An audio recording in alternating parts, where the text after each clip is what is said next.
Buenos días para todos, espero estén muy bien. Por favor, me confirman si me escuchan bien. Sí, señora, aquí yo estoy escuchando. Perfecto, gracias, William. Agradecemos a Gracias. todos su participación en esta charla sobre cómo gestionar sus riesgos de compliance a través de programas de integridad. En esta ocasión contaremos con la participación especial de Fernando Senties, quien es CEO de AMITAI y presidente de AMPEC, Asociación Mexicana de Profesionales de Ética y Cumplimiento, profesor de ética del TEC de Monterrey y autor del libro Ética en el combate a la corrupción. Por otro lado, contaremos también con la participación especial de Raquel Céspedes, quien hace parte de nuestra firma, de nuestra empresa afiliada Conexin. Y bueno, digamos que Raquel se ha desempeñado profesionalmente como abogada colombiana especializada en Derecho Comercial, es certificada como oficial de cumplimiento, nivel avanzado en antilavado de activos y magíster en gestión de riesgos, es fundadora de la firma de consultoría Cumplimiento y Ética y actualmente es socia y directora del área de ética y cumplimiento de la multinacional Conexi para Colombia. Entonces, pues muchísimas gracias a Raquel, a Fernando por su participación y apoyo en esta charla. Y antes de darle la palabra para que nos cuenten sobre unos obsequios que tenemos, voy a compartir pantalla y les voy a poner un video muy especial que nos enviaron. ¿Me confirman todos cuando vean mi pantalla, por favor?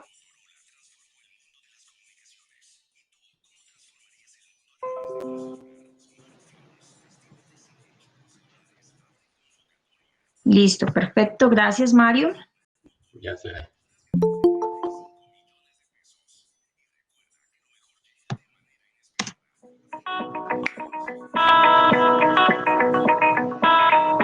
Hoy el mundo entendió que el éxito está en las personas y no en una oficina. Entendió que sin importar dónde estemos, las alianzas son la clave para alcanzar las metas. Y la mejor alianza es la que se hace con experiencia y tecnología, para asegurar los mejores sistemas de prevención de riesgos relacionados con soborno, fraude, anticorrupción y lavado de activos. Nosotros nos aseguraremos que cada relación de negocios y con tus colaboradores se alineen a los más altos estándares internacionales y las mejores prácticas que conviertan a tu empresa en una organización de verdadero valor. Bueno, nuevamente les agradezco a Mitai y a Conexin su participación en esta charla. Entonces, le doy la palabra a Fernando y a Raquel para que nos cuenten cómo va a ser la dinámica de esos obsequios, cuáles serán los obsequios. Ok, buenos días. Fernando, ¿estás? Hola Raquel, buenos días. ¿Qué tal? ¿Cómo estás? Hola, Buenos días bien. a todos. Fernando, pues lo hemos estado hablando y pues vemos una muy buena asistencia y unos perfiles bien interesantes en temas de gestión humana, de cumplimiento, de riesgos de auditoría y pues de mi parte, yo debo anunciar que el próximo lanzamiento del libro de Compliance Ética de los Negocios a través de la editorial Legis y pues con todo el gusto entre los asistentes me gustaría ofrecer 2 libros. Tal vez al final de la charla podemos coordinar con Daniela la forma de a quién se los podemos entregar. Y pues no sé, de parte tuya, Fernando, nos habías comentado que AMITAI igualmente quiere hacerse partícipe con un obsequio. Sí, claro. Nosotros queremos contribuir con darles a las primeras 25 personas que nos contacten 25 pruebas de honestidad, una para cada una de esas personas, para que la puedan conocer y tener ese beneficio sin costo alguno. Perfecto, muchísimas gracias, Fernando. Muchísimas gracias también, Raquel, por esos obsequios. Entonces, si les parece bien, los hacemos al final. Ustedes me dan un número, yo miro entre los inscritos y así podemos confirmar que la persona está presente para poder, digamos que, gestionar todo este tema del obsequio. Muchas gracias, Daniela. así será. Bueno, entrando a temas, si me permiten, voy a compartir mi pantalla, les voy a hacer una presentación. Denme un segundo, por favor. Díganme, por favor, si ya la están viendo para iniciar. Sí, perfecto, Fernando. Bueno, déjenme empezar por decirles que es muy difícil tratar de hablar de reducción de riesgos si no hablamos de ética y cumplimiento. Es muy común en todos los programas de formación de líderes o de oficiales de ética y cumplimiento, independientemente de la profesión que tengan, pueden ser contadores, pueden ser abogados, pueden ser profesionales de gestión humana. Es muy difícil, en casi todos esos programas, tanto locales como internacionales, les llamamos programas de ética y cumplimiento y oficiales de ética y cumplimiento. Sin embargo, cuando pasan del plano académico y llegan al trabajo, las empresas no contratan oficiales de ética y cumplimiento normalmente, contratan oficiales de cumplimiento. Y la palabra ética desaparece. Y hoy quiero hablarles de por qué esto es importante y es un engrane muy importante dentro de todo lo que es la gestión de ética dentro de las empresas. Y para eso no necesitamos más que voltear a los 3 meses anteriores y ver lo que ha pasado con todas las empresas a nivel mundial. ¿Qué es lo que ha hecho la crisis? ¿Qué es lo que ha hecho la crisis para todos nosotros como individuos y para todas las empresas para las que trabajamos? Primero que nada, ha roto con todos los esquemas y expectativas. Nada de lo que nosotros estábamos platicando el 1 de marzo es lo que estamos pensando ahorita. Las formas en que hacíamos las cosas, las formas en que trabajamos y las expectativas que teníamos son totalmente diferentes ahorita de cómo eran hace 3 meses. Nos presentan con dilemas éticos. Un dilema ético es cuando tenemos que decidir entre 2 valores, ¿sí? A diferencia de una decisión ética, que no es un dilema ético, una decisión ética es hacer algo, es elegir entre algo bueno y algo que es malo, ¿sí? Pero un dilema ético es cuando tú tienes 2 valores, ambos positivos, y tú tienes que decidir entre uno y otro. Les pongo un ejemplo, y un ejemplo muy aplicable a lo que estamos hablando. Tú tienes que decidir entre despedir gente o mantenerla y mantener la salud de la empresa y la supervivencia de la empresa. Ese es un dilema ético en el que casi todas las empresas están involucradas o se han visto involucradas en estos últimos meses. ¿Le pago a mis proveedores o no les pago? Y esto pone a prueba nuestros verdaderos valores. ¿Por qué? Porque nosotros vemos, yo llevo 20 años implementando programas de ética y cumplimiento en las empresas y nunca me he encontrado una empresa, nunca, en literalmente más de 5,000 empresas que he visitado personalmente, que no tenga en la entrada, en la recepción, su cuadro de misión, visión y valores, o cuando menos sus valores. Y casi todas dentro de sus valores tienen integridad, respeto, equidad, justicia, todos esos principios morales que todos promovemos. La realidad de las cosas es que cuando tenemos una situación de crisis, la gente tiende a actuar de manera impulsiva, ¿sí? De manera irracional. ¿Y qué es lo que sucede? Ahí es donde se manifiestan nuestros verdaderos valores. No los que están en la pared, sino los que realmente rigen la conducta de los líderes y de la gente. Y eso nos pone bajo mucha presión. Eso pone bajo mucha presión a quienes toman las decisiones, a quienes están en posiciones de liderazgo en la empresa. ¿Cuál es el rol de un líder? Y hablo de cualquier líder. ¿Qué es lo que hace un líder cuando hay una causa y tiene subordinados o seguidores dentro de esta causa? Pueden ser políticos, económicos, religiosos, empresariales, el que ustedes quieran. Lo primero que hace un líder es establecer el tono. El tono quiere decir cómo vamos a hacer las cosas. Tú puedes tener un líder como Mahatma Gandhi o puedes tener un líder como Hitler. Puedes tener un líder como Fidel Castro o un líder como Martin Luther King. Pero todos son líderes y todos establecen el tono de cómo van a llevar a cabo la causa por la que luchan. El segundo punto es que tiene que poner el ejemplo. Normalmente los líderes enseñan con el ejemplo, ¿sí?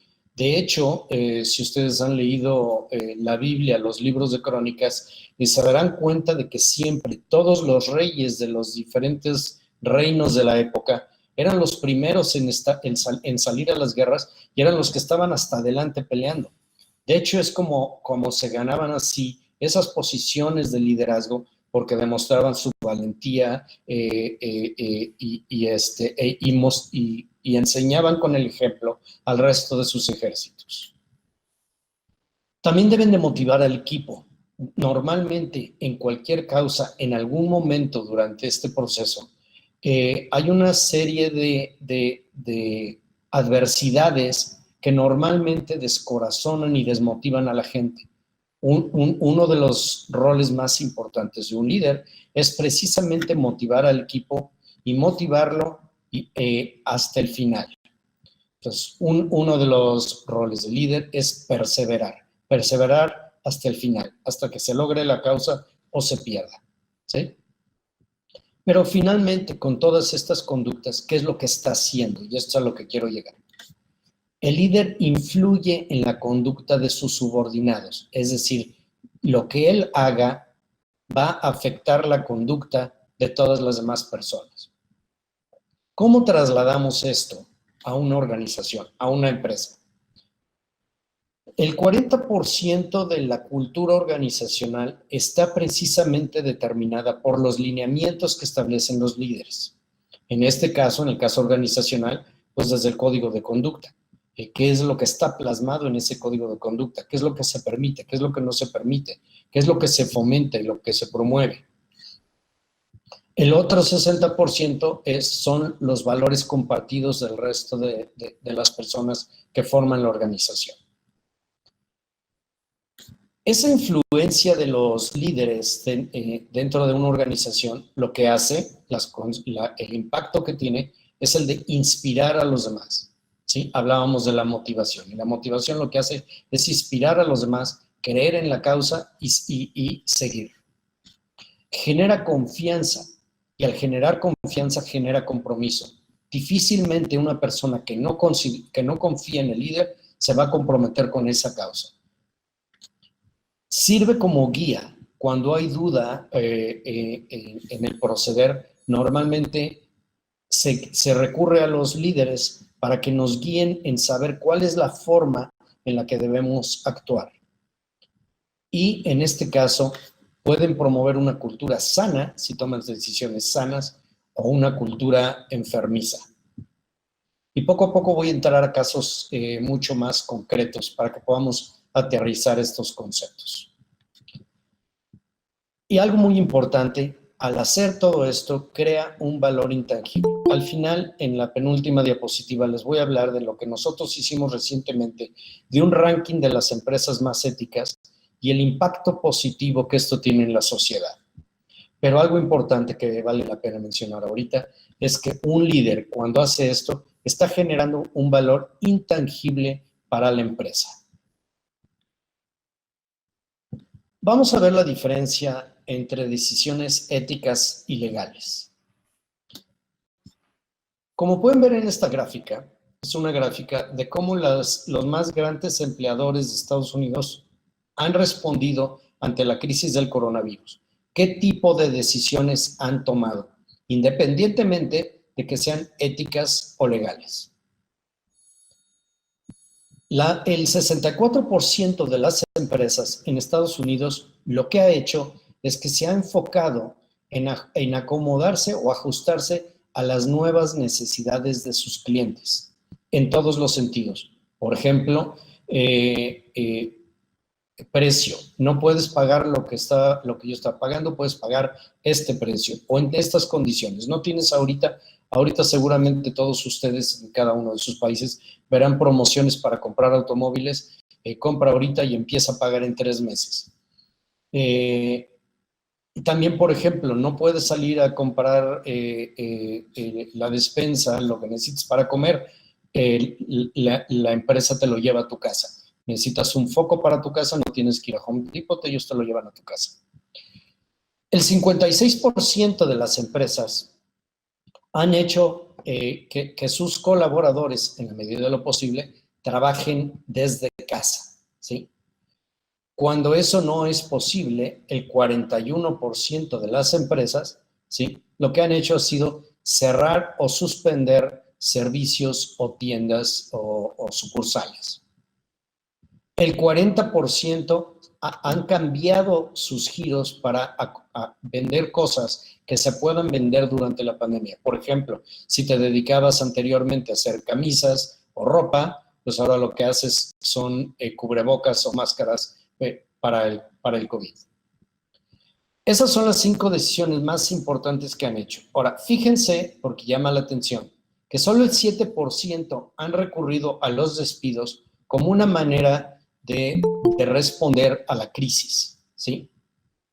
Y solo el 8%, que son las decisiones con el menor porcentaje, han relajado sus políticas de asistencia.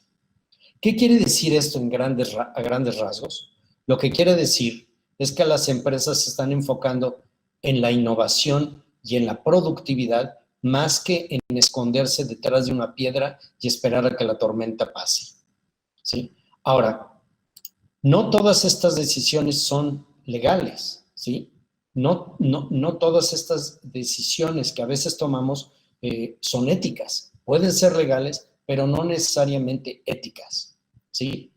Lo que es ético para una empresa puede no serlo para otra, ¿sí? Porque las decisiones éticas tienen que ver, entre otras cosas, con nuestra motivación. ¿Qué me está llevando a hacer lo que estoy haciendo? Les pongo un ejemplo. Si una empresa despide a la mitad de sus colaboradores, ¿es ético o no es ético? Pues la verdad es que no hay una respuesta de si es o no lo es, porque eso va a depender de las circunstancias y la motivación. Si la empresa está despidiendo al 50% de sus empleados para mantener a la empresa a flote y mantener algunos empleos, entonces puede ser ético. Pero si la empresa está reduciendo la plantilla laboral simple y sencillamente para generar mayores utilidades y usar esta coyuntura para despedir a gente que de otra manera no lo podría hacer, entonces pues no es ético, ¿sí?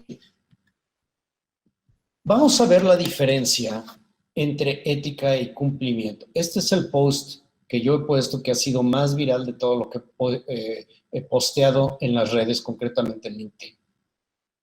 Y esto es muy importante para todos ustedes que trabajan en áreas de recursos humanos, de cumplimiento, de finanzas, les va a hacer mucho sentido.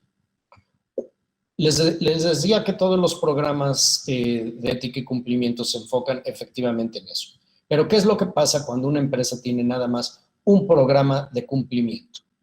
Cuando la empresa se enfoca en el cumplimiento, la motivación de la conducta es externa. La conducta se determina por el temor a las consecuencias. Es decir, si no lo hago, me van a despedir, o si no lo hago, nos va a venir una multa, o si no lo hago, esto. Pero la conducta no está determinada por mis valores o mis convicciones, sino simple y sencillamente por las consecuencias.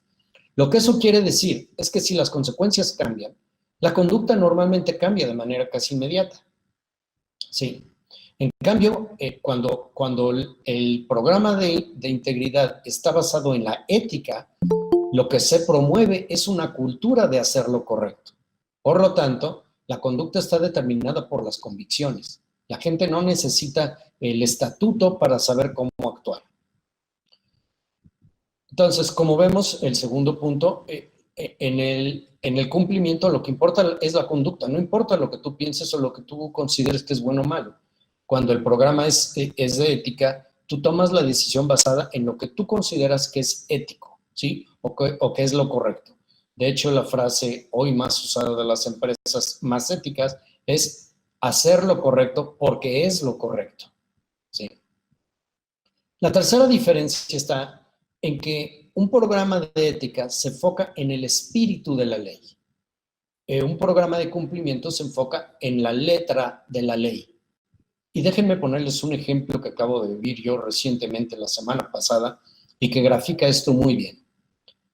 Nosotros, para obtener una fianza de cumplimiento, nos decían, como persona física, nos decían que teníamos que tener un comprobante de nómina, un recibo de nómina. Y le dijimos a esta persona, bueno, la persona que se está afianzando no es empleada, no tiene recibos de nómina, pero te podemos dar un comprobante de banco, un estado de cuenta del banco o un comprobante de recibos de honorarios. Y dijeron, no, aquí el reglamento dice que tiene que ser un recibo de nómina. Eso es lo que pasa cuando hacemos y nos enfocamos en la letra de la ley, ¿sí? Nos cierra el espectro y no nos deja usar el sentido común. La cuarta diferencia está en que la conducta, cuando tenemos un programa de cumplimiento, como mencioné antes, cambia conforme cambian las condiciones externas, pero cuando la conducta se basa en la ética y en los valores, tiende a ser permanente y constante a largo plazo. Puede evolucionar, pero no cambia de la noche a la mañana, porque mis valores no cambian de la noche a la mañana. El punto número 5, el enfoque de la ética es positivo, es el deber ser. En cambio, en el cumplimiento el enfoque es negativo, es lo que no se puede hacer, ¿sí? Dicen que todo lo que no está prohibido está permitido, pero tienes que tener muy claras las provisiones para saber qué puedes hacer, en lugar de hacer, como ya lo mencionamos, lo que debes hacer. El punto número 6, cuando un programa está enfocado en la ética, permite discernir y elegir entre lo que es correcto y incorrecto. En cambio, en un programa de cumplimiento no hay oportunidad de elección. El punto número 7, la ética no requiere de sistemas de monitoreo y supervisión. En los programas de cumplimiento, normalmente tiene que haber quien supervise el cumplimiento y requiere de evidencias para poderlo defender. En un programa de ética, la ética es económica, la ética no cuesta mucho dinero. En cambio, el cumplimiento es muy costoso. De hecho, hay una frase que dice que el cumplimiento es costoso, pero el no cumplimiento es más costoso.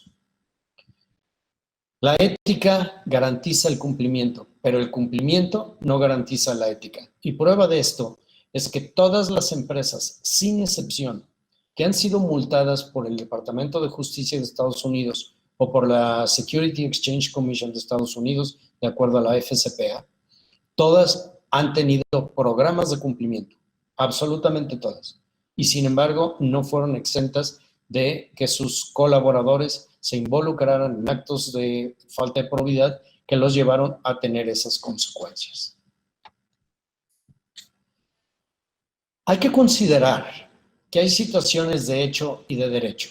Lo que les decía, la ley puede decir, por ejemplo, que yo no puedo despedir empleados, que es el caso, cuando menos de lo que yo conozco en México. La ley te dice que tú no puedes despedir a un empleado sin una causa justificada, solo por cuestiones de bajas en tus ventas o de falta de productividad en la empresa durante la pandemia y durante la crisis.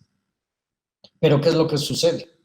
Todo el mundo puede reclamar, y lo estamos viendo, y hay olas de demandas en México y en otros países que están llevando a las personas a demandar a las empresas por despidos. De hecho, de acuerdo a las estadísticas de la CEPAL y de la Organización Internacional del Trabajo, esta situación del COVID, nada más en América Latina, va a afectar a más de 40 millones de personas. De acuerdo a la CEPAL, va a haber 28 millones de pobres más en Latinoamérica en este año, derivado directamente del desempleo por el COVID. Y va a haber 17 millones más en extrema pobreza. Esto nos da una idea del impacto que esto tiene y las decisiones que tomamos, cómo contribuyen a esto. Ahora, ¿qué es lo que sucede? Todo el mundo puede reclamarlo porque por cuestiones de la pandemia. Pero la empresa, por ejemplo, en México, eso es lo que dice la ley, no tiene fondos para pagar. Una pyme promedio en Latinoamérica no tiene flujo de efectivo más que para 28 días. ¿Sí? Entonces, si después de esos 28 días la empresa ya no tiene para pagar, simple y sencillamente no puede pagar. Por mucho que la ley lo diga, pues simple y sencillamente no lo puede hacer. No hay fondos para pagar. En Canadá, por ejemplo, la ley lo que hizo, en lugar de impedir por decreto que se pudiera despedir a la gente, lo que hicieron fue que la gente, si se quedaba sin empleo, el gobierno les daba un ingreso universal para que pudieran comprar cuando menos las cosas más básicas y elementales. Entonces, como decimos en México, hay muchas formas de matar las pulgas.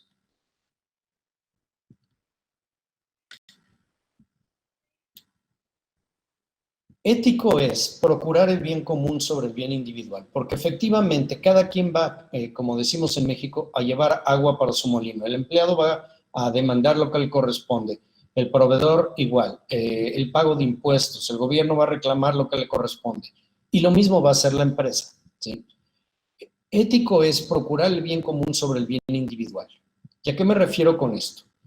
Ahorita voy a darles 5 tips de cómo actuar de manera ética en tiempos de crisis. Y eso les va a ayudar a reducir los riesgos de este tipo de cosas, de que se metan en demandas precisamente y controversias por la situación en que estamos viviendo. ¿Cuáles son los riesgos para la empresa? Primero, riesgos de incumplimiento, como ya lo mencionamos. Incumplimiento, como decía, con los pagos de los salarios, los pagos de impuestos, incumplimiento de pagos a proveedores, etc.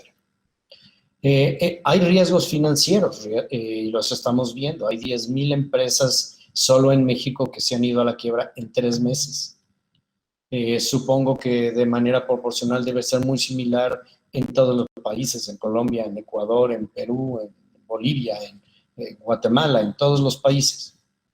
Y esto trae acarreados riesgos reputacionales. Por ejemplo, en México, la primera empresa que tomó decisiones de despedir y suspender a la gran mayoría de sus empleados sin goce de sueldo fue la empresa que opera las franquicias de Burger King, de Starbucks y de Domino's Pizza en México. Y eso le costó que, por ser la primera empresa que tomaba estas decisiones y por el impacto que tenía, por la cantidad de gente que emplea, en periodicazos, en las redes sociales, una condena social para que no consumieran sus productos.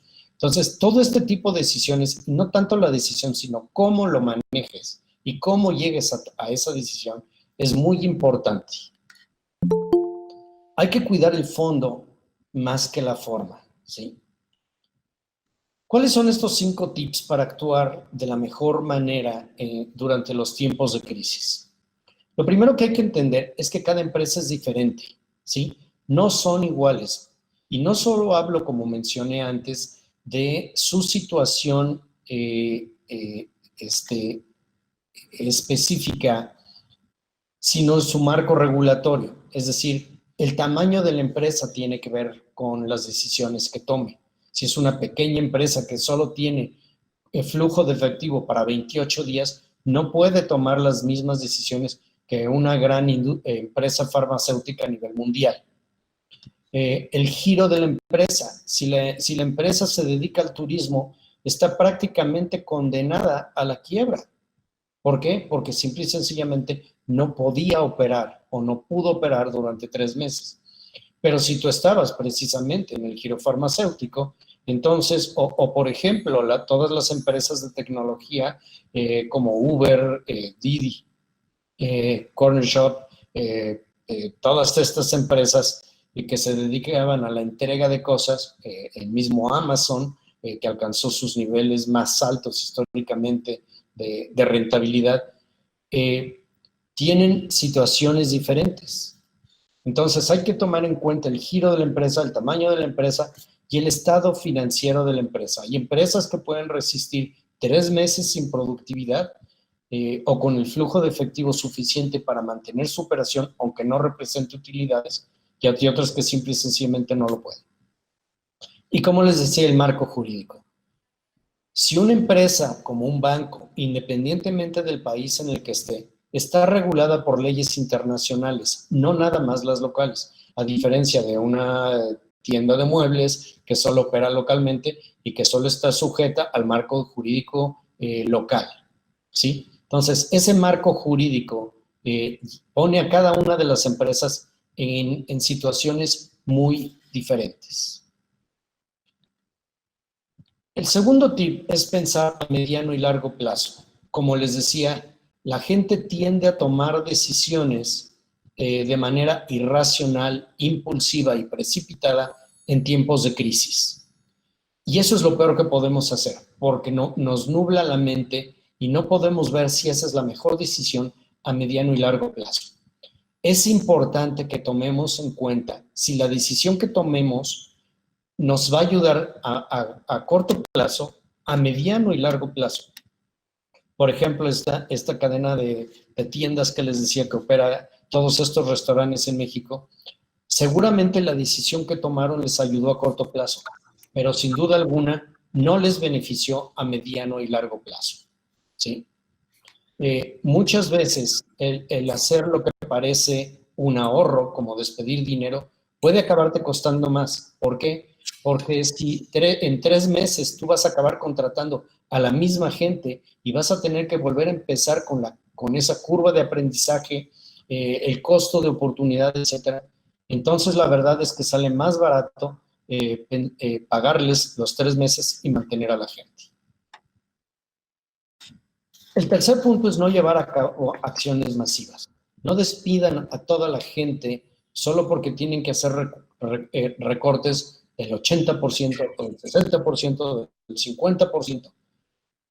Véanlo caso por caso. ¿Qué puestos ya no requiero? Y esos puestos que ya no vayan a requerir por la nueva normalidad, es decir, a partir de ahora muchos de nosotros ya no vamos a regresar a oficinas o cerramos ciertas sucursales y esas personas que trabajaban ahí ya no se van a necesitar. Entonces, a esas personas se les puede hacer el recorte o despedirlas, ¿sí? Pero con una justificación bien decidida, una decisión bien tomada, ¿sí? Número 4, trabajar las áreas en conjunto. Normalmente las decisiones en algunas de las empresas las toma recursos humanos. En muchas de las empresas las toman finanzas porque son los que manejan los números. En otros casos los toma cumplimiento, ¿sí? Yo creo que la mejor decisión que puede trabajar una empresa es reunir a todas estas áreas y decir, ¿qué es lo que podemos hacer? Si vamos a hacer recortes, ¿qué tipo de recortes vamos a hacer? ¿En qué porcentaje? ¿Vamos a despedir ejecutivos o a la gente que opera? Todas estas decisiones deben de tomarse en conjunto. Es importante que la empresa tenga esta visión holística de la empresa.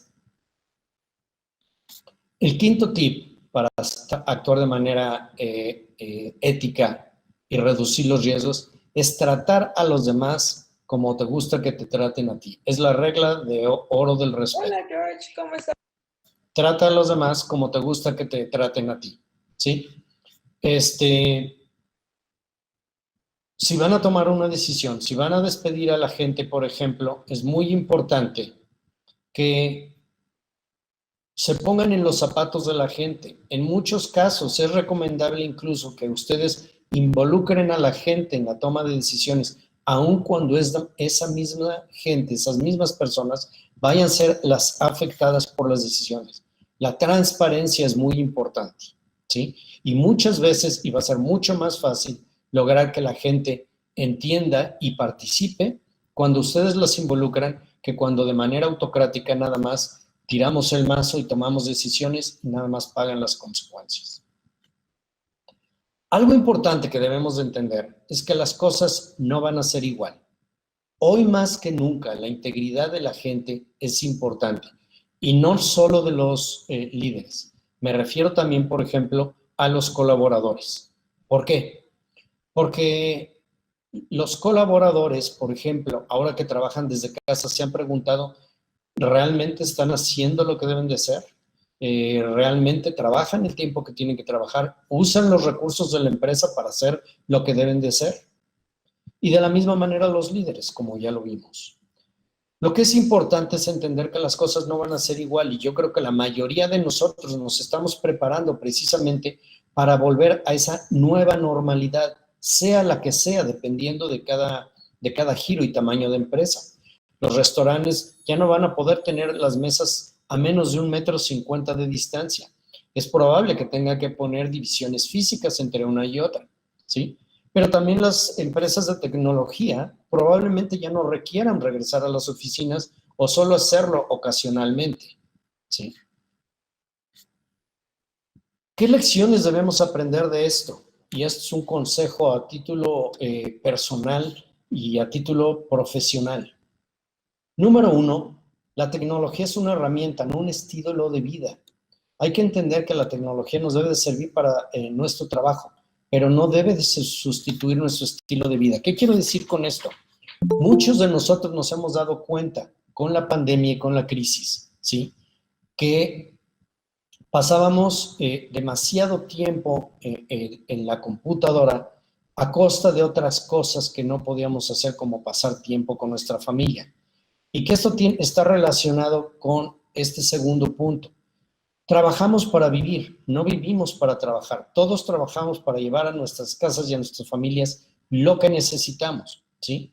Pero el objetivo es la familia, no el trabajo, ¿sí? Entonces debemos de trabajar para vivir y esto nos va a permitir hacerlo de mejor manera si somos responsables, ¿sí? En la medida que somos responsables y trabajamos a distancia, más tiempo vamos a poder invertir a nuestras familias porque podemos trabajar desde casa, porque no me tengo que trasladar, etc. Y otra cosa importante, en función del último punto que presenté en la diapositiva anterior, empresarios y empleados no son adversarios.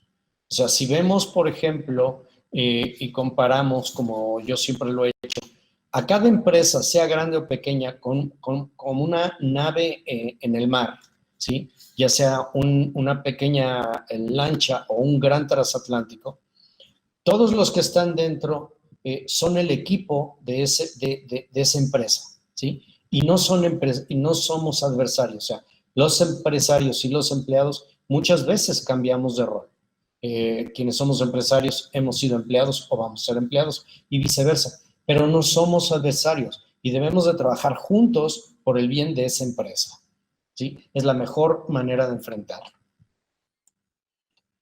Esto nos ayuda a revisar nuestra escala de valores. Realmente, como vivíamos antes de marzo, cuando menos para efectos de Latinoamérica, que fue cuando empezó la crisis del COVID, vivíamos o estamos dispuestos a vivir igual que como vivíamos entonces.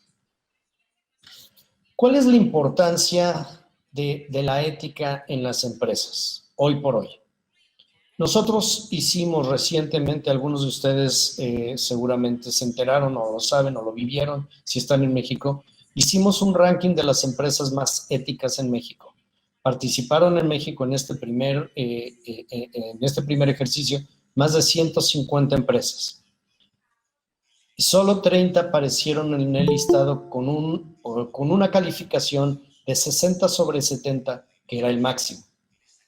Estas empresas demostraron, y fue confirmado por sus empleados, ¿sí?, que tenían valores sólidamente plantados en las empresas que realmente guiaban la cultura y la conducta de las empresas. Lo importante de esto que hicimos, para que se den una idea de cómo funciona, es que nosotros le preguntamos a las empresas si realmente se comportaban de manera ética. Y empezamos por cosas muy obvias, como si tenían, por ejemplo, un código de ética, una política anticorrupción y cosas por el estilo. Pero después les hicimos preguntas muy específicas, como si trataban a sus proveedores en igualdad de circunstancias o aprovechaban de su situación como compradores y cosas de ese tipo.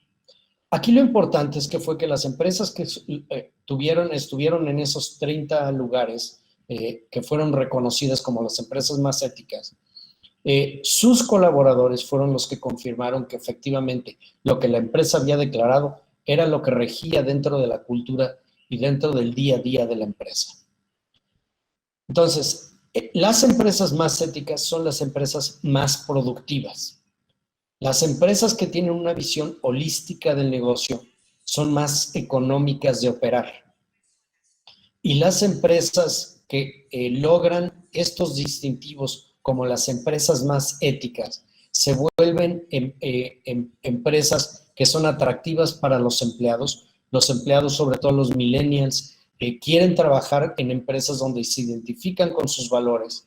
Entonces se vuelven ayuda para el employer branding, se vuelven atractivos como empleadores, se vuelven atractivas como proveedores, como clientes y sobre todo para inversionistas. Los inversionistas quieren invertir en estas empresas porque tienen mucha más probabilidad de su sobrevivencia que las empresas cuyos objetivos están determinados a corto plazo. Bueno, son los 45 minutos que tengo de la presentación. Quisiera dejar aquí la presentación y dar un lugar para preguntas y respuestas en caso que las tengan, antes de pasar a la presentación de Raquel, que se va a enfocar directamente ya en la reducción de los riesgos de las empresas. Pues no sé si tengan dudas o preguntas, comentarios que quieran hacer.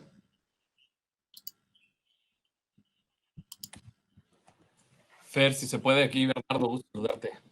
Hola Bernardo, ¿cómo estás?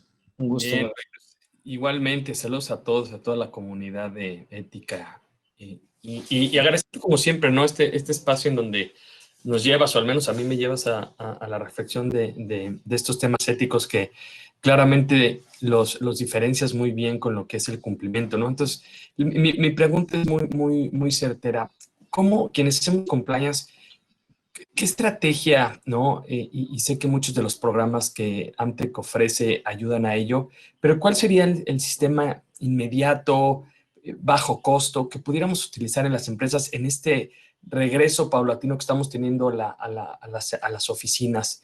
Porque me preocupa mucho a mí en particular aquí en Grupo Expansión la vorágine que se viene para vender, porque finalmente somos una empresa que vive de las ventas y no morir en el intento. Y como yo siempre lo digo, pues que no me manden a la banca como responsable del cumplimiento de la empresa.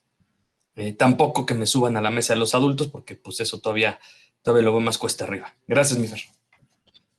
Gracias, Bernardo. Tus preguntas siempre incisivas, muy acertadas. No hay respuestas sencillas a problemas complejos.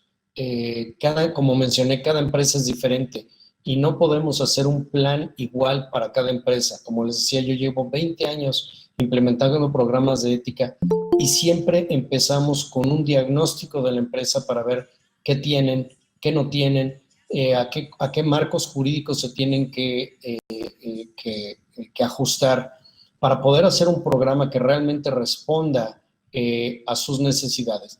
Mi consejo sería, Bernardo, y si quieres lo platicamos después tú y yo más ampliamente, mi consejo sería, antes de tomar acciones, hacer encuestas en la empresa para que antes de actuar tú conozcas el sentir de la gente.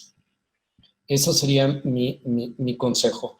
Antes de actuar basado en suposiciones, por muy bien sustentadas que estén, yo creo que es importante conocer la opinión de la gente. Ese sería mi consejo. Y, repito, podemos platicarlo más ampliamente después. Sin duda, Fer, gracias, te busco. Fuerte abrazo. Gracias. No sé, ¿alguien más tiene preguntas? Déjenme leer lo que tenemos aquí en el chat.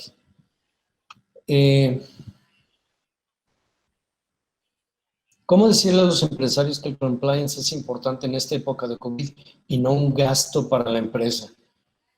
Dina, esto que tú me preguntas es algo que no es nuevo. De hecho, más de la mitad de las empresas que implementan programas de cumplimiento lo hacen por obligación. ¿Podrían poner los micrófonos, por favor? Okay.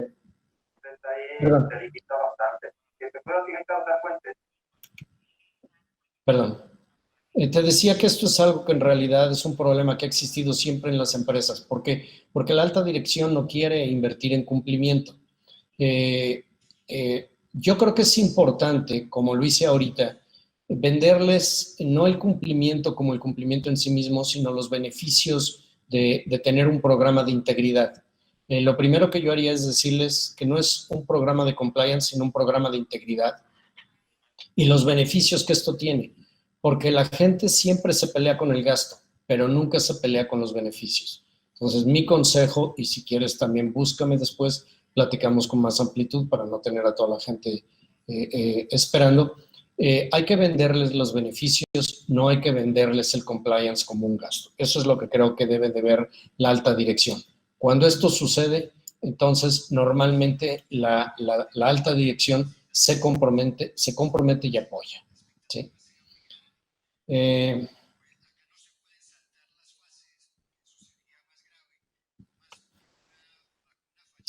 Aquí están hablando cosas de inscripciones. También puedes escribir, por favor.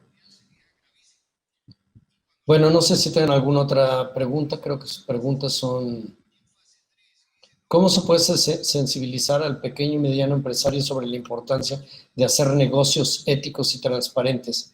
El compliance parece condenado a grandes corporaciones. Es muy buena pregunta. Yo creo que de la misma manera, pero no con los mismos beneficios, a los pequeños empresarios deben entender que tener un programa de integridad les da oportunidades. Lo que está sucediendo, y esto es una tendencia a nivel mundial, en mi opinión, es que las grandes corporaciones están obligando a las pequeñas empresas, a sus proveedores, a tener programas de integridad. Y eso les abre puertas y oportunidades de negocio. Por ejemplo, les pongo un ejemplo. En México, la empresa petrolera del Estado, que es la única que hay y es la empresa más grande de México, está obligando a todos sus proveedores a tener programas de integridad, independientemente del tamaño y la naturaleza de la empresa. Entonces, es importante que las empresas pequeñas, las pymes, se preparen para esto, porque grandes proveedores, por ejemplo, las grandes empresas que mencioné que han sido multadas por el Departamento de Justicia o alguna autoridad a nivel internacional, son empresas que están obligando a sus proveedores, y además de que tienen la obligación de hacer el third party due diligence, o sea, el due diligence de sus proveedores, van a dar preferencia a aquellas empresas que tengan programas de integridad. Entonces, nuevamente hay que vendérselos como una oportunidad, ¿sí? Como un beneficio. Es decir, si tú implementas un programa de integridad, tienes mejores oportunidades de negocio. En varios países de América Latina existen muchas normas y una de ellas es la Ley de Ética para Funcionarios Públicos. ¿Por qué consideras que no se cumple? Mira, es muy buena pregunta. Una respuesta corta y sencilla, porque puede ser muy amplia, es que los funcionarios públicos o las dependencias de gobierno no tienen la misma motivación que las empresas. Esto lo expuse más ampliamente en mi libro de Ética en el Combate a la Corrupción. ¿Por qué? Porque las empresas lo hacen porque pueden tener consecuencias muy grandes. Nuevamente, todos esos ejemplos que mencioné, las autoridades han multado a infinidad de empresas y algunas de las penas han excedido los 800 mil millones de dólares. Y esto le afecta duramente a las empresas. Cuando las dependencias de gobierno, y en especial en Latinoamérica, fallan, no hay consecuencia para la dependencia. Es decir, la dependencia nunca va a desaparecer, ni la van a multar. El riesgo lo corre el funcionario. Y en Latinoamérica, donde se castigan el 2% de los delitos, la probabilidad de que el funcionario sea penado es muy pequeña. Entonces, creo que la respuesta a tu pregunta es impunidad. Es decir, la gente sabe que la probabilidad de que sea castigada es muy pequeña, sobre todo en el sector público, y entonces no lo hace. Espero haber respondido a tu programa, Giovanna. Si lo quieres ampliar un poco más, contáctame y con gusto lo platicamos. Fernando, si te parece, podemos continuar con la exposición de Raquel y contestamos las preguntas al final. Ok, si quieres así le hacemos, Daniela, con mucho gusto. Vale, perfecto. Y para las personas que están teniendo alguna inquietud, entonces, por favor, que nos indiquen si la pregunta va para Fernando o para Raquel. Raquel, ¿estás ahí para que continúes con tu exposición, por favor? Sí.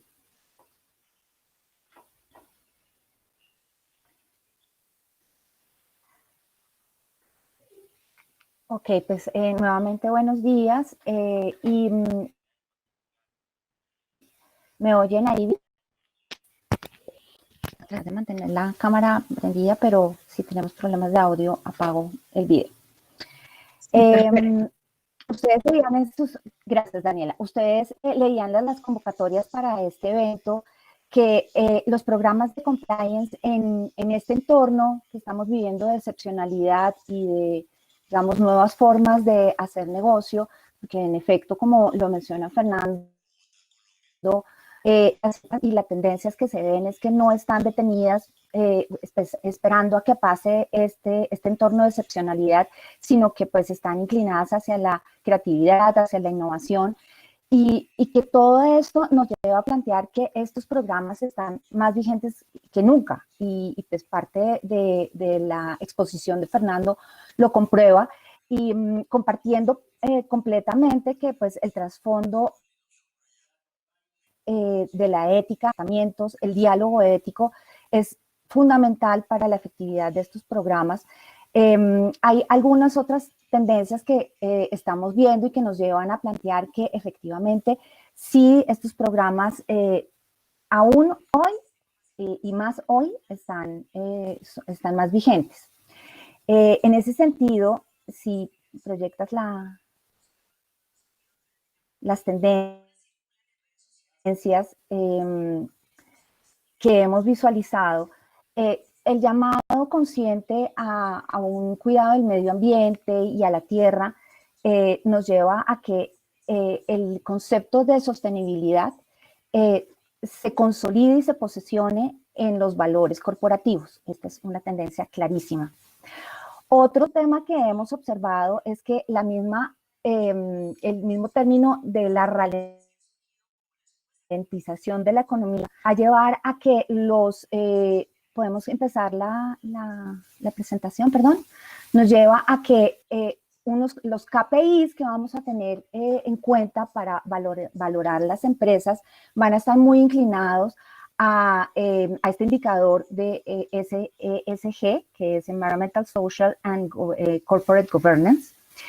Igual, otro aspecto que hemos notado es que estamos en unos niveles tan absurdos de desinformación que vamos a tender a acudir a un liderazgo auténtico. ¿Qué estamos hablando con esto? Líderes que proporcionen y que evidencien y que demuestren un conocimiento profundo sobre lo que están hablando y que principalmente sean transparentes. Y por último, y pues no menos importante, porque pues ahí desemboco en la charla que voy a proponerles en los siguientes momentos, y el auge que va a tener la disciplina en riesgos y el enfoque basado en riesgos. Y ahí, siguiente, voy a mostrar los resultados de una encuesta muy interesante que con mucho gusto, si están interesados, la puedo compartir, o no sé qué tan pública está en internet, pero que realiza un instituto en España que se llama EALDE Business School, y que nos muestra a través de una muestra bastante representativa de 134 empresas de diferentes tamaños, que igual es muy importante. Estamos hablando no solamente de la gran empresa, sino hay empresas pequeñas y medianas participando en la encuesta, de más de 20 países de habla hispana, en las que cuando se les pregunta si este entorno excepcional va a traer una inclinación hacia el auge de la disciplina en riesgos dentro de las empresas, pues ustedes ven que es una respuesta afirmativa bastante representativa. Pasando en la misma encuesta, porque pues la encuesta trae muchos capítulos, pero quisiera como destacar un capítulo relevante, que es la crisis de la pandemia y la empresa, en la que cuando se les pregunta a los encuestados sobre qué áreas de impacto visualizan ellos que pues están más impactadas por la pandemia, ustedes ven que son las áreas comerciales, la financiera y las de producción. Y digamos que aquí pues no trae tanta novedad en la medida en que pues sabemos que el corazón de las empresas está centrado en estas áreas, pero que de todas maneras, si vemos la otra gráfica, que es la de respuesta hacia la crisis, no, es la siguiente, en el mismo slide, discúlpame, Oscar. En el mismo slide estaban dos gráficas. la respuesta a la crisis, ustedes ven que los factores más relevantes, aparte obviamente del sector en el que está participando la empresa o de su solvencia financiera, aparece algo que es la capacitación de sus directivos. Y aquí quiero sobre algo que pues Fernando a lo largo de su charla nos plantea como relevante, y es ese rol del líder frente a unas áreas comerciales y de producción que en este entorno de excepcionalidad están totalmente, incluso en la recuperación, van a estar presionados por resultados, por cumplimiento de metas, y en el que muy posiblemente, como lo hemos visto en otras crisis, sobre todo pues ya la financiera del 2008-2009, pues el comportamiento ético aquí se puede ver relegado a un segundo lugar, y que el líder va a tener que armonizar todo este diálogo de cumplimiento de metas, de recuperación, y no dejando de lado los parámetros éticos y los valores que deben estar presentes dentro de la empresa. Pasando ya al siguiente punto y ya entrando un poco más en materia, en los componentes y repasando los componentes del programa de compliance, y que pues esto lo contienen la mayoría de los estándares de una manera relativamente homogénea. Sabemos que el punto de partida de los programas de compliance pues es precisamente el enfoque a los riesgos. Y aquí quiero resaltar que la efectividad de los programas de compliance dependen en gran medida de una adecuada identificación y valoración de los riesgos, y por supuesto de los controles que se propongan a través de esa adecuada identificación de los riesgos. Y si le das clic, Oscar, y efectivamente que los estándares nos muestran estos componentes como con contenidos muy poderosos que tenemos que entrar a desarrollar, y en el que pues por efectos de la charla pues me estoy enfocando en este de riesgos. Las buenas prácticas igualmente nos mencionan cómo hacer una adecuada planeación de nuestra gestión de riesgos, y pasar a hablar de la planificación nos lleva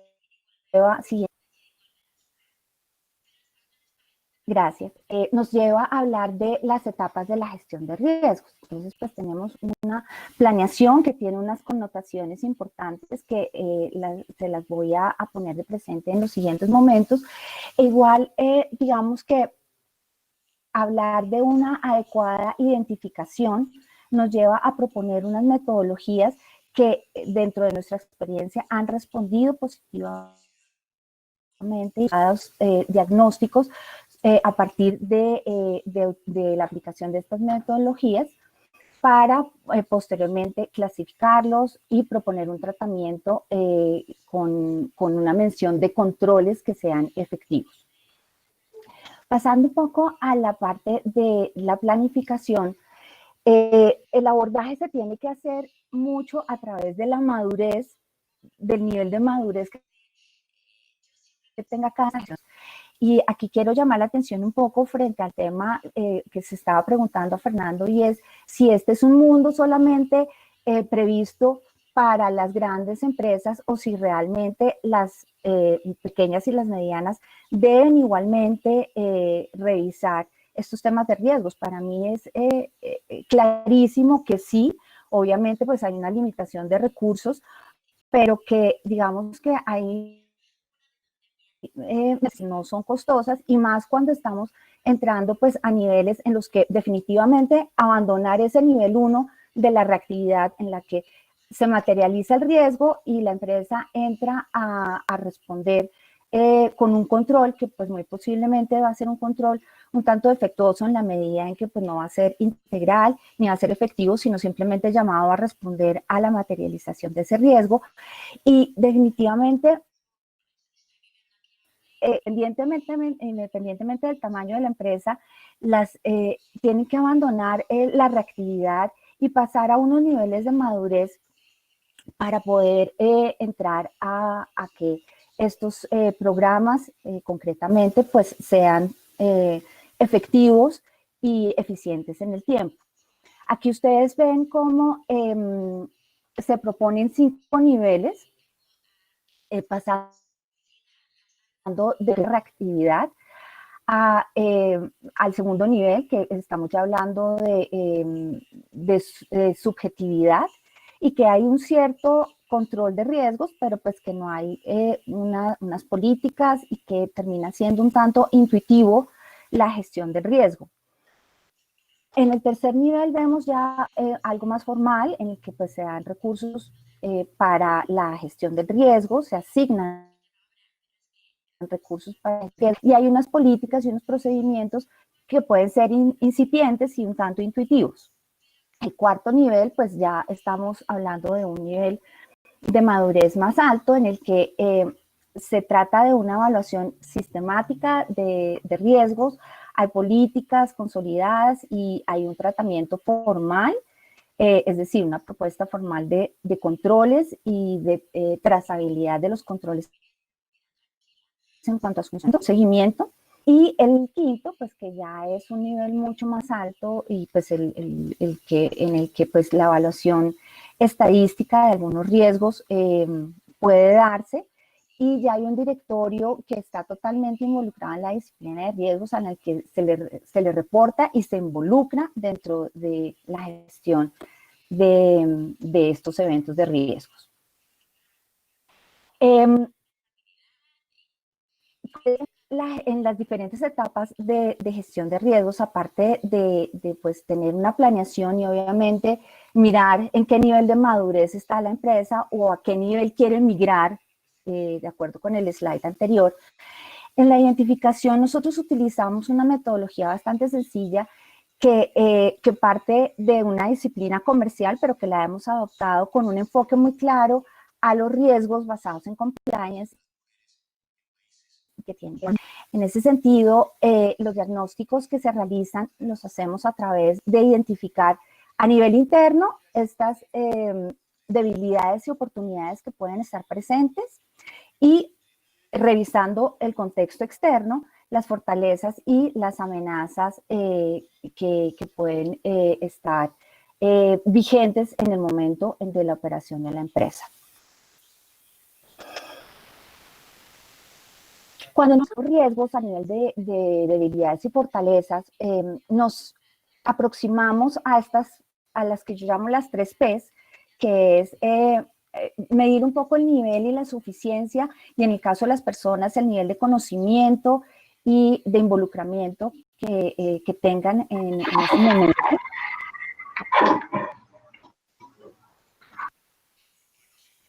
Y en el ANSI de políticas, la suficiencia y la integralidad para la regulación de los aspectos que son relevantes para la empresa, para el cumplimiento de sus metas y, por supuesto, pues y anticiparse a los riesgos que pueda haber y que impactan el cumplimiento de estas metas. En el tema de personas, y aquí quiero pues pasar rápidamente por algo que mencionaba hablando, en el tema del liderazgo, pues el liderazgo por supuesto que está seriamente desafiado, pues hay un alto nivel de incertidumbre, hay presupuestos que fueron planeados ante circunstancias distintas a las actuales, y pues hay una serie de incumplimientos en pagos de clientes, situaciones que pues están llevando pues a un desafío importante al comportamiento del líder. Pero igual las personas están operando con una mayor autonomía en la decisión y tomando decisiones. Hay un mayor acceso a información en entornos. ¿Pasas la siguiente, por favor? Pasas, gracias. Es la siguiente. Ya hablamos del liderazgo. Gracias. Hay un entorno de trabajo remoto, en este caso. Hay un acceso mucho más, y hay una interacción con nuevos actores. Vamos a ver que incluso cuando revisamos las oportunidades y las oportunidades, pues vemos que hay la posibilidad o hay una tendencia muy grande no solo, de la generación de alianzas con otras empresas y un relacionamiento con otros actores. En el tema de procesos, igual pues hay un aumento de flujo de la información en plataformas y en equipos remotos o en entornos no corporativos.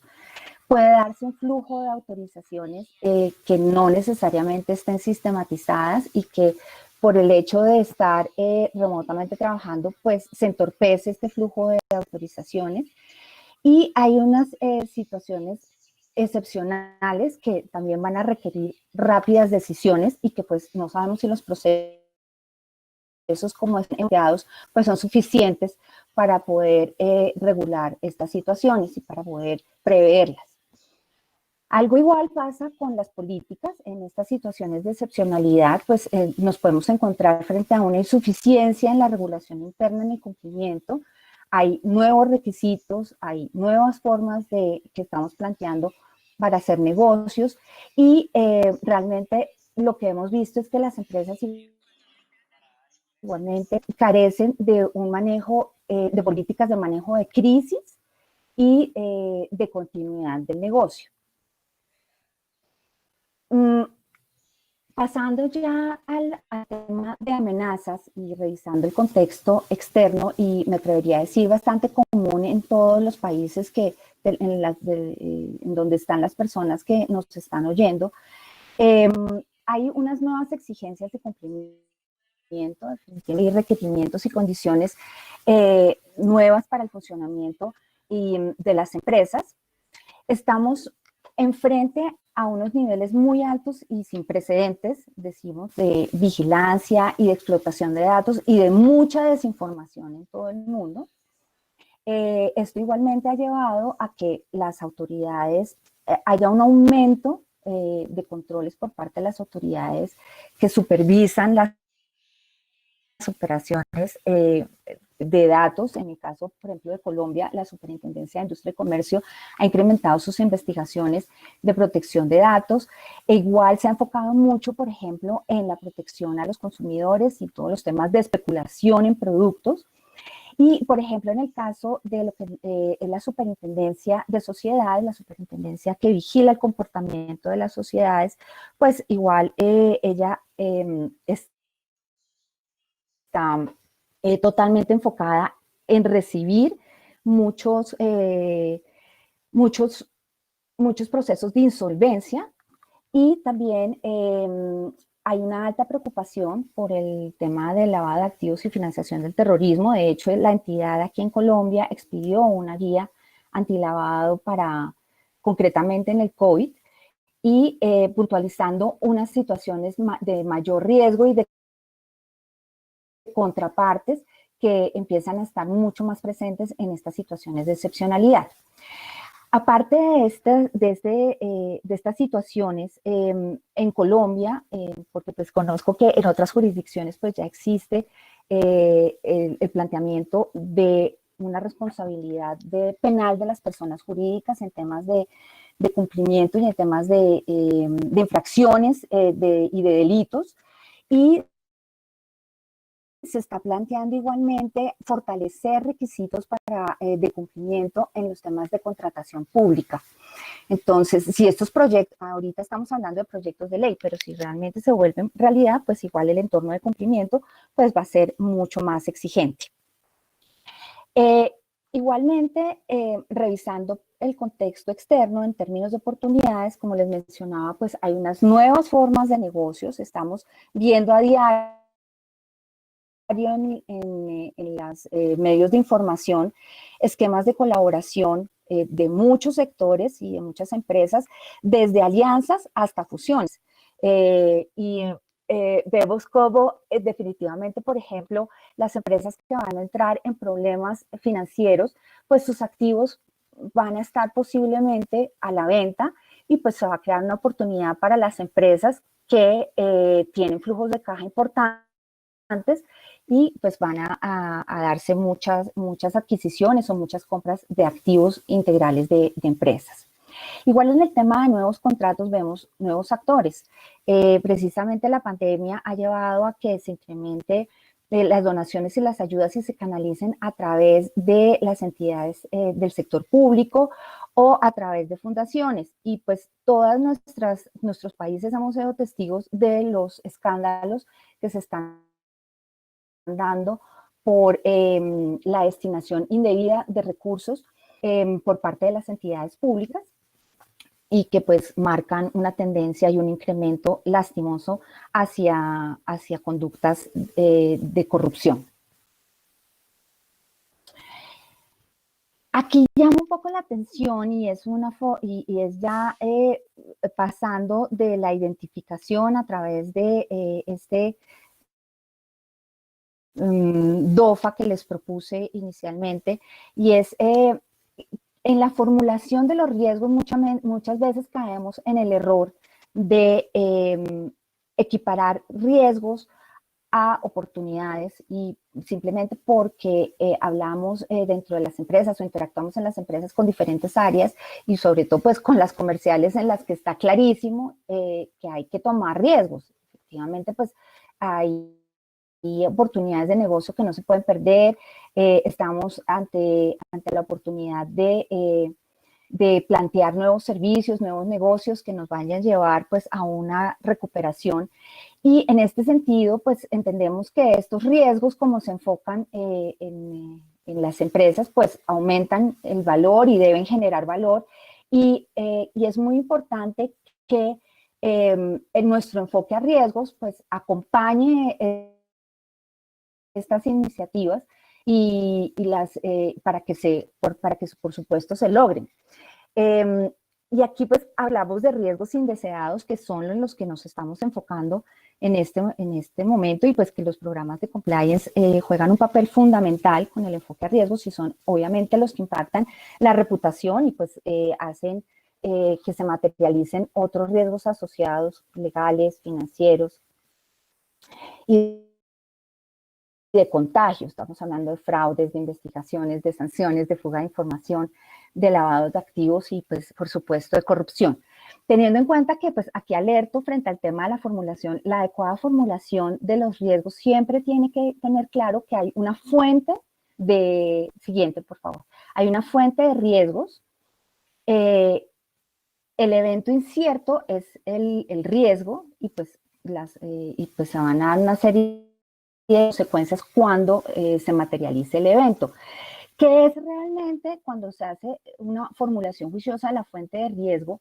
¿Qué es lo que se controla? Pues precisamente este factor de riesgo inicial, en el que pues puede haber muchas consideraciones, como por ejemplo las que les acabo de mencionar, en términos de debilidades, pero igualmente en términos de oportunidades de negocio, y realmente terminan siendo fuentes de riesgo que en las que pues vamos a tener que entrar a diseñar unos controles adecuados e integrales para evitarlos y para que no se materialice el riesgo.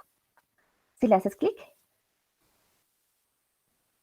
Gracias, aquí lo vemos más claramente, que pues lo que se gestiona y lo que responde a un control, pues es precisamente esa fuente de riesgo. Ok, tal vez aquí pues presento algunas, siguiendo como las fases de la gestión del riesgo en la clasificación del mismo en función de probabilidad y de impacto, en la que pues entendería que estamos familiarizados con esta clasificación. Traigo algunas técnicas cualitativas que igual pues ustedes las pueden revisar en el estándar, en la ISO 31000.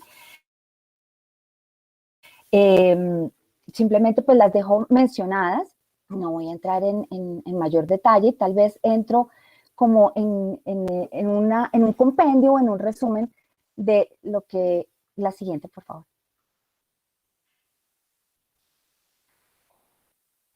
En el tratamiento de los riesgos que nos arroja este análisis DOFA y que nos lleva a que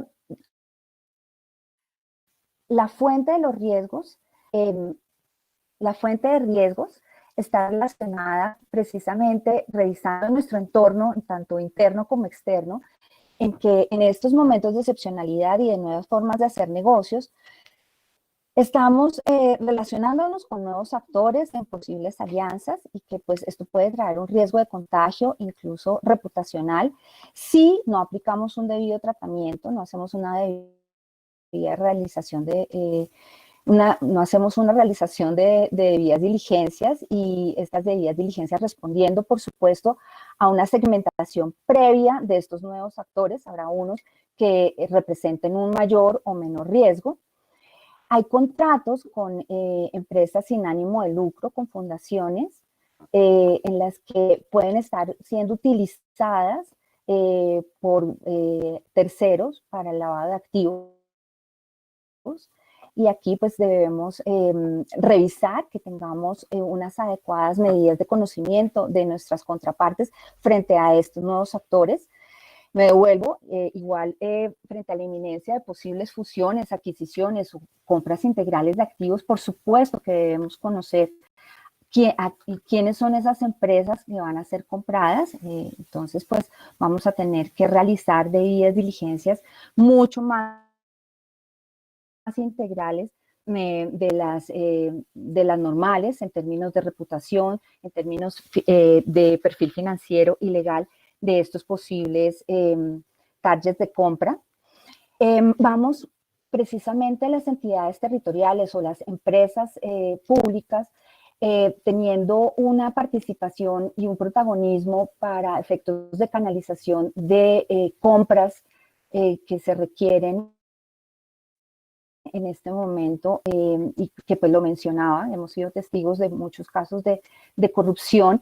Debemos revisar precisamente nuestras políticas anticorrupción, cómo podemos estar blindados frente a posibles riesgos de materialización con empresas gubernamentales con las que entremos a relacionarnos. Igual, frente al tema interno, pues la alta exposición de los empleados en el entorno de trabajo remoto, pues también puede llevar a que seamos víctimas de estafas o de fraudes, y en este caso, pues el tratamiento más relevante pues está en revisar nuestros procesos de selección, en ver qué tan efectivos están siendo la revisión de los antecedentes, los perfiles que tenemos de las personas que nos colaboran, si están, no decaer en la adopción de los conceptos que tenemos dentro de nuestro programa de compliance y por supuesto de llevarlos a una vivencia en el tema ético. Y otra fuente es los flujos de información en entornos remotos, pues lo que les mencionaba, que existe en este momento y que puede darse el riesgo de fugas de información hacia la competencia o pues a información mal utilizada, y debemos verificar si lo que tenemos establecido en nuestro entorno de seguridad de la información sí está siendo realmente eficiente para enfrentar este riesgo. Y algo súper importante, el manejo de datos personales. Como les mencionaba, se está aumentando las investigaciones y los reclamos de terceros del mal uso que les están dando a los datos personales, y aquí con el fin pues de no tener la materialización de un riesgo en este sentido, pues debemos revisar la suficiencia de nuestros programas de protección de datos y adaptarlos si es que detectamos que son insuficientes.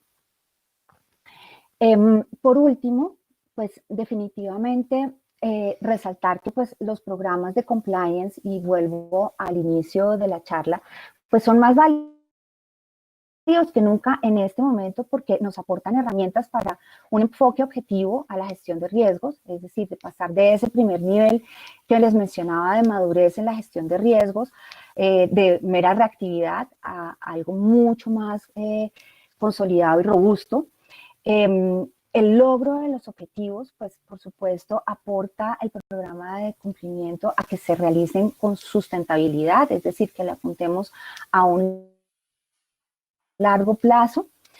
involucra y es definitivo la actuación de un liderazgo, pero no un liderazgo de cualquier forma, y esto pues está más que convalidado a través de la charla y de los aspectos tan importantes que nos mencionó Fernando al principio.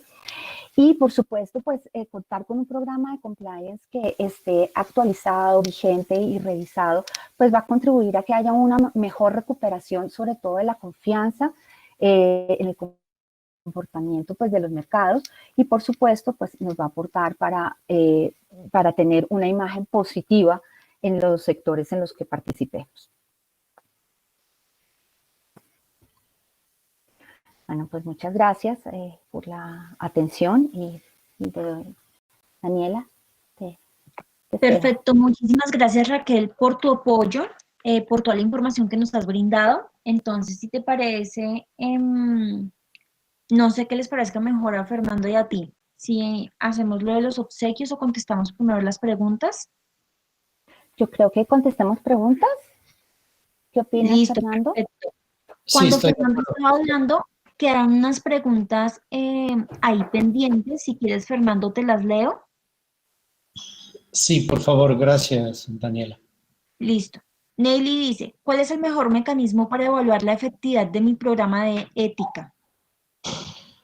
Bueno, mira, hay diferentes formas de implementar métricas en la empresa para medir diferentes aspectos de un programa de integridad, ¿sí? Entonces, la misma empresa debe de establecer con qué métricas va a medir la eficiencia de su programa, ¿sí? En diferentes aspectos, es decir, no vas a medir de la misma manera, por ejemplo, los controles internos y de auditoría que los de capacitación, pero la empresa debe de implementar sus propios programas, sus propias métricas en cada uno de los aspectos que componen su programa de ética. Perfecto. Carolina dice, buen día Raquel, ¿podría ahondar en por qué la gestión de riesgos es subjetiva? Esto hacía referencia más al nivel de madurez en la gestión de riesgos. Por ello, pues les mostraba 5 niveles en los que el ideal es abandonar la subjetividad para entrarnos en metodologías que tiendan a ser mucho más objetivas y a alejarnos de la subjetividad. En realidad no es que sea subjetiva, es uno de los niveles, tal vez es una aclaración Perfecto, que se debe hacer, ¿no? listo. Juliana dice, ¿cómo puede implementarse efectivos sistemas de prevención de lavado de activos y financiación del terrorismo ahora con el e-commerce? ¿Quién mayor responsabilidad? ¿El proveedor o la plataforma que usa para vender sus productos? Por ejemplo, para detectar operaciones sospechosas.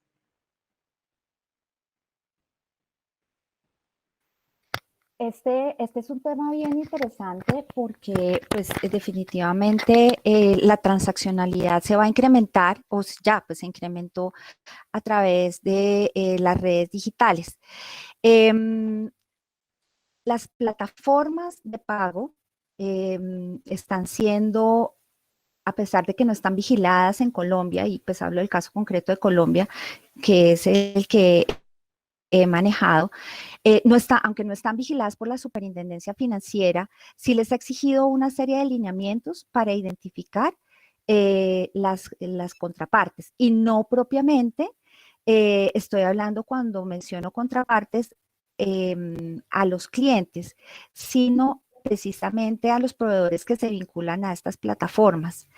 Hay de hecho unos lineamientos, sin entrar como en mayores detalles, que se pueden revisar y que son totalmente aplicables y por eso pues hacía la referencia a las plataformas de pago que pueden ser implementadas para el e-commerce en las empresas y que recomendaría revisar. Habla de muy buenas prácticas en ese sentido y que te pueden servir como para tener algún punto de partida frente a cómo blindar el sistema de lavado de activos de antilavado de activos de considerando estas operaciones digitales.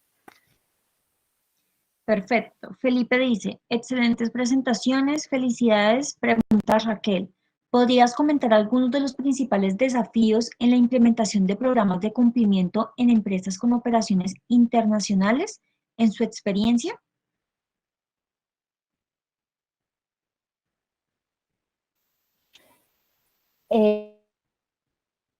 Ok, pues digamos que frente a la implementación definitivamente hay uno que me ha parecido importante y es el compromiso que deba tener la alta dirección para que esto se haga realidad. Si no existe este respaldo y este compromiso de una alta dirección, y tal vez Fernando lo mencionaba, en ese tono de la dirección que debe existir, pues esto no funciona. Debe haber un compromiso y un compromiso evidente y muy involucrado con la difusión y con el inicio de los programas de compliance. Otro desafío grande tiene que ver ya pues con la cultura y la difusión que se debe dar sistemática, consistente, coherente a todo nivel de la empresa. Esto no es un tema de únicamente un área que lidera el tema de los programas de cumplimiento, sino que se debe dar una difusión y un compromiso a todo nivel. De hecho, nosotros nos referimos mucho a estas acepciones de las líneas de defensa que hacen mucho más referencia al control interno, pero que son totalmente válidas frente a los programas de cumplimiento, y es que las líneas de defensa están radicadas. La primera línea de defensa para que esto funcione no está en el área de cumplimiento, está en las otras áreas de la empresa que movilizan la empresa, en el área comercial, en las áreas de recursos humanos, en las áreas financieras. Si esto no se entiende y no se asimila y se cree que esto es un programa, que esto es un tema exclusivo del área de cumplimiento, pues igualmente los programas no van a funcionar. Pienso yo que esos son como los desafíos a nivel general que nos podemos enfrentar para que haya programas de compliance eficientes y sí, efectivos. Perfecto, gracias Raquel. Jenny Maldonado dice, buenos días, cuando se habla de riesgos se refieren a riesgos inherentes y cuáles serían los riesgos residuales. Por supuesto, cuando se hace una identificación de riesgos, tú comienzas por los riesgos inherentes a la empresa. Son los riesgos que sin tener en cuenta controles están inherentes a la actividad que desarrolla la empresa y posteriormente cuando planteas los controles, pues entras a hablar de lo residual que queda, es decir, riesgos que de todas maneras van a materializarse. Sabemos que los controles normalmente cuando se aplican responden a la probabilidad de la ocurrencia, a que se disminuya esa probabilidad. Y ahí pues estamos en el mundo de los riesgos residuales, pero digamos que aquí pues no tocamos esta parte, sino pues a través de esta metodología DOFA, pues lo que se está proponiendo es como el acercamiento a una identificación con estas nuevas realidades a riesgos inherentes, por supuesto. Listo. Dina dice, ¿cuáles son las industrias a nivel mundial que tendrán más riesgos con el COVID-19? Las empresas que van a tener más riesgos con el COVID-19, sin duda alguna, son las empresas que se dedican a todo lo que es entretenimiento y turismo, como ya lo habíamos mencionado. La razón es que el problema del COVID-19, a pesar de que no es un virus muy letal comparado con otros viruses, lo que tiene es su velocidad de contagio. Entonces, todas las autoridades en todo el mundo lo que están evitando son lugares concurridos. Y es todo lo que tiene que ver con turismo, entretenimiento, por ejemplo, conciertos, eventos masivos, pues son los que presentan una mayor propagación. Por eso estos eventos en algunos países donde están usando los semáforos para determinar el regreso a la actividad normal, están poniendo a esas actividades hasta el final de toda la cadena productiva. Es decir, estas industrias solo pueden regresar hasta que el semáforo esté en verde, es decir, prácticamente el virus bajo control. Irónicamente, junto y a la par de estas industrias están las actividades religiosas, todo lo que tenga que ver con reuniones de tipo religioso, independientemente del tipo de religión. Espero haber contestado tu pregunta. Perfecto, muchísimas gracias, Fernando, Raquel, nuevamente por el apoyo. Entonces, hasta el momento no veo más preguntas. Entonces, si les parece, podemos continuar con los obsequios.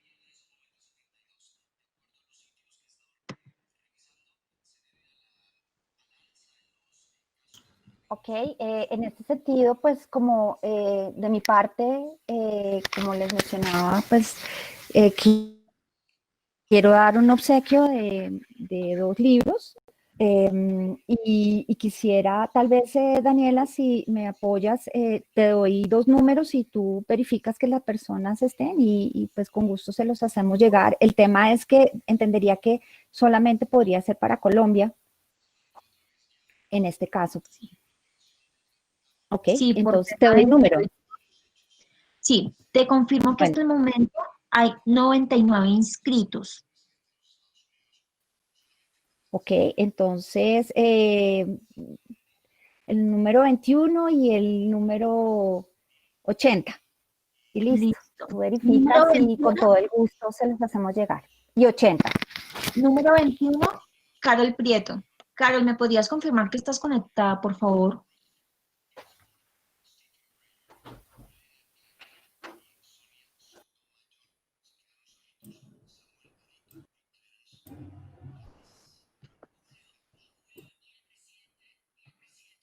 ¿Carol? No te encuentro. Listo, perfecto. Entonces vamos a continuar con el número 80. Paula Ortega.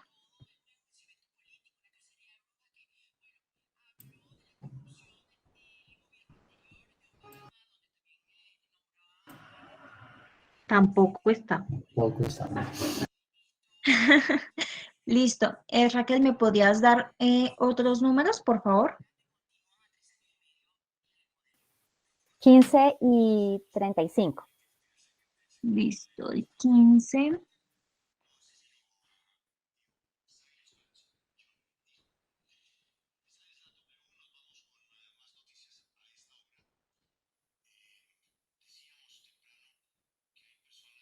El 15 es, dame un segundito, tenemos inconvenientes con el número 15 porque es una persona del equipo. De parte de Amitai, déjame reviso el nombre. Listo, el número 15 es Miriam Roballo.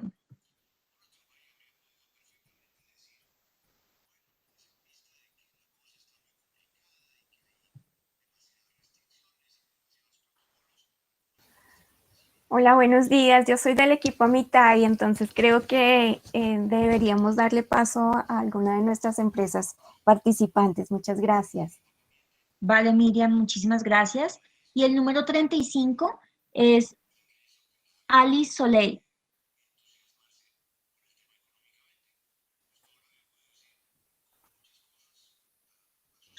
Ella es de El Salvador.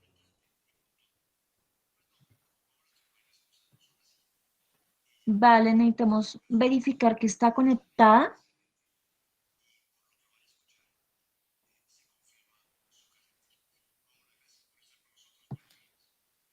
Es decir, ella reside en El Salvador. Yo pues, hago parte del equipo con ella. ¿Y tú estás acá ahí? Yo estoy en Medellín, sí. Ok, pues entonces a ellos, Daniela, por lo que pues si ella está en El Salvador, pues se lo hacemos llegar a David. Ok, Listo. perfecto. David, por el chat te voy a escribir mi correo para que por favor te puedas poner en contacto con nosotros y podamos gestionar todo el tema del envío. ¿Listo? Listo, muchas gracias. Raquel, hace falta una persona. ¿Me puedes confirmar otro número, por favor? 70. 70. Entonces, vamos con Rosario Romero.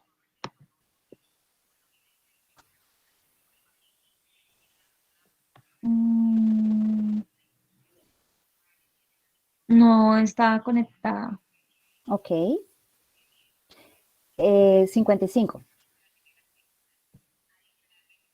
55 es Alfredo Azuero.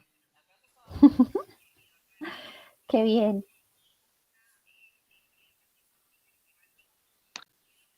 Alfredo, ¿me confirmas, por favor?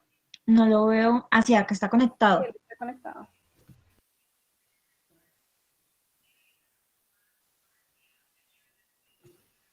Listo, perfecto. Entonces ya tengo toda la información de Alfredo. Veo que está conectado. Entonces, esos serían los dos premios, los dos obsequios por parte de Raquel. Perfecto, con todo el gusto. Listo. Y por parte de Amitai, como lo comentaba Fernando al inicio, se van a quedar 25 demos. Entonces vamos a verificar después de la charla que los 25 primeros inscritos se hayan conectado a la charla para poder ponernos en contacto y hacerles llegar pues estos demos.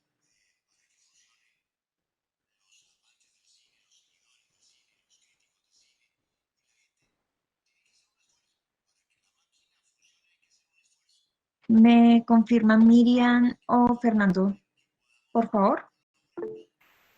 Sí, Daniela, efectivamente lo vamos a manejar de esa manera. Entonces, nosotros nos comunicamos vía mail con esas 25 personas en donde les entregamos de una vez el link y los datos de acceso a las evaluaciones. Muchas gracias. Vale, perfecto. Muchísimas gracias a ustedes, a Mitai, a Conexin por su aporte en esta charla y cualquier inquietud que tengan los participantes me la pueden enviar y yo se las transmito directamente a ellos.